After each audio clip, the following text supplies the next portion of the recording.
নমস্কার বন্ধুরা, আজ আমি খুব সহজ পদ্ধতিতে খাসির ঝোল রান্না করা দেখাবো। প্রথমে আমি কড়াইয়ে তেল দিয়ে তাতে দিয়ে দেবো চিনি। চিনি যখন এইভাবে লাল হয়ে ফুটে আসবে তখন আমি এর মধ্যে কেটে রাখা পেঁয়াজগুলি দিয়ে দেবো।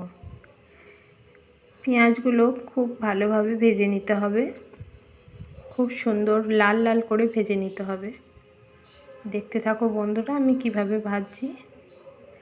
আপনারা একবার অবশ্যই আমার এই রেসিপিটা ফলো করবেন। দেখো এইভাবে পেঁয়াজ ভাজা হয়ে এলে আমি কেটে রাখা মাংসের টুকরোগুলো দিয়ে দিলাম এর মধ্যে। আমি মাংসতে আগে থেকেই নুন এবং হলুদ মাখিয়ে রেখে দিয়েছিলাম আধ ঘন্টা মতো। এরপর আমি এগুলিকে পেঁয়াজের সঙ্গে খুব ভালোভাবে নাড়াচাড়া করতে থাকবো।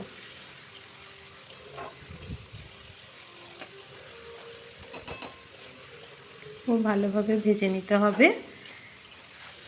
এইভাবে ভাজা হয়ে এলে আমি এর মধ্যে দিয়ে দেবো সামান্য পরিমাণে হলুদ, যাতে কালারটা আর একটু ডিপ হয়।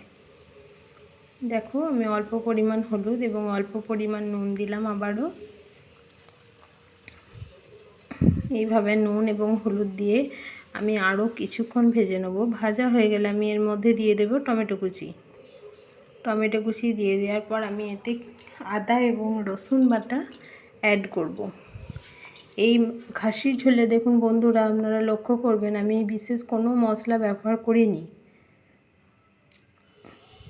সামান্য কিছু দিয়ে দেবো আমি জিরে এবং ধনে গুঁড়ো, সব কিছু উপকরণ দিয়ে দেবো এবং লাস্টে অল্প পরিমাণে মিট মশলা অ্যাড করব। অল্প পরিমাণে মিট মশলা আমি দিলাম, খুব সামান্যই।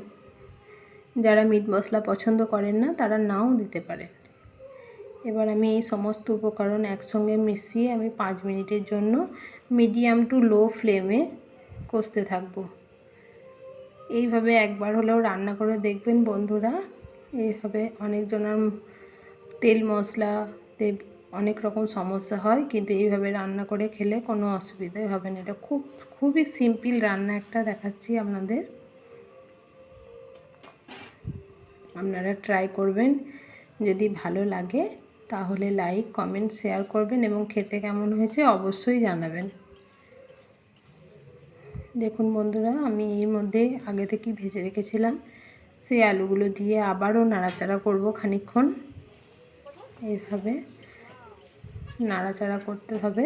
দেখুন এটা দেখেই বোঝা যাচ্ছে রান্নাটা আমার মোটামুটি পর্যায়ে চলে এসছে। এইভাবে নাড়াচাড়া করতে করতে আমি কড়াই জল দিয়ে দেব। কড়াইয়ে জল আমি এই কারণেই দিলাম, প্রেসার কুকারে অনেক সময় পরিমাণটা বোঝা যায় না, সেই জন্য আমি কড়াইয়ে জল ব্যবহার করি। কড়াইয়ে জল দিয়ে মাপটা বুঝে নিই।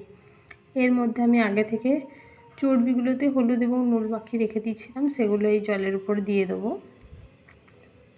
এবং প্রেসার কুকারের ঢাকনা লাগিয়ে 3 থেকে 4টি সিটি দেবো। সিটি যত বেশি দেবেন ততই ভালো, মাংস নরম হবে। খাসির মাংস নরম হলে খেতেও ভালো। দেখুন বন্ধুরা আমার সিটি পড়ে গেছে।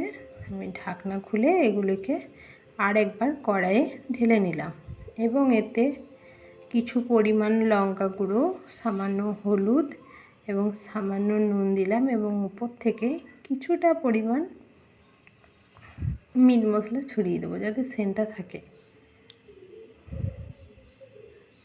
আমি আবারও বলছি, যারা মিট মশলা পছন্দ করেন না এর মধ্যে মিট মশলা না দিলেও কোনো অসুবিধা নেই। আর যারা গরম মশলা খেতে ভালোবাসেন দিলেও দিতে পারেন, মিট মশলাও দিতে পারেন, কোনো অসুবিধা নেই। তবে এটা খুব সিম্পল রান্না তো তাই আমি ওসব কিছু ব্যবহার করিনি। এরপর এই পর্যায়ে আমি রেখে লো ফ্লেমে 5 মিনিট জাস্ট ফোটাবো যাতে আমার কালারটা আবার চলে আসে। দেখুন বন্ধুরা আমার রান্না একদম রেডি। আপনারা অবশ্যই জানাবেন কেমন হয়েছে।